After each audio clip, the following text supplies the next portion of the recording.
Pressure is mounting on government of the Republic of Zambia to declare the ongoing crisis of hunger in the country a national disaster. Since the gates of parliament were opened, most parliamentarians have been wondering what government is waiting for before it announces the crisis a national disaster to allow for humanitarian aid. A question has since been asked to the minister in the office of the vice president regarding to what government is waiting for before it declares hunger crisis a national disaster. But the minister has expressed no answer, saying she too needs to ask from the relevant officers. 58 districts out of 116 means that it's about 50% of our country which is affected by hunger and in need of real food. I'd like to find out how many districts must be affected by hunger for your office to recommend to the higher authorities that the hunger situation be declared a national emergency. I thank you, Mr. Speaker.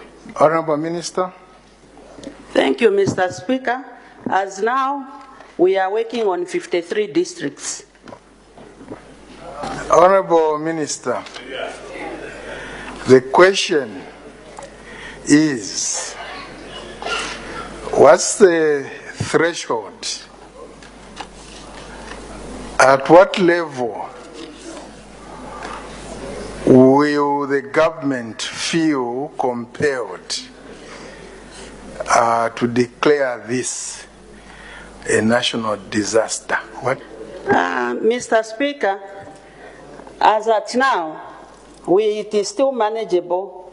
Mr. Speaker, you gave guidance to the minister, and the minister has not responded to the question that has been moved by my colleague from Chimwemwe.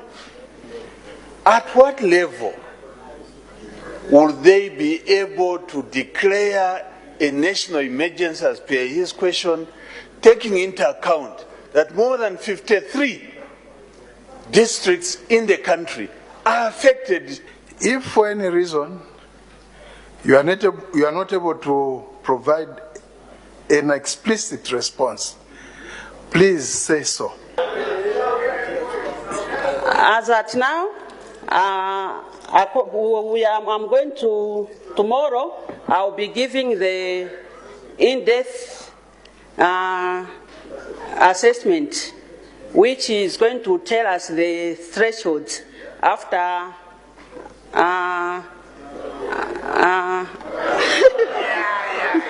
after the assessment.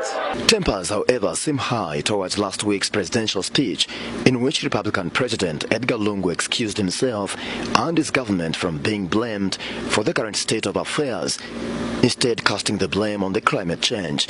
At least the president should have not even started by giving an excuse.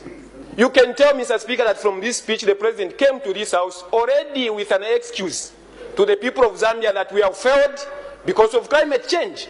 Now I want to ask, Mr. Speaker, in all earnest, is it a problem of climate change that the Kashikishi-Runchinda Road is not done? Jenche is reporting for Prime TV News in Lusaka.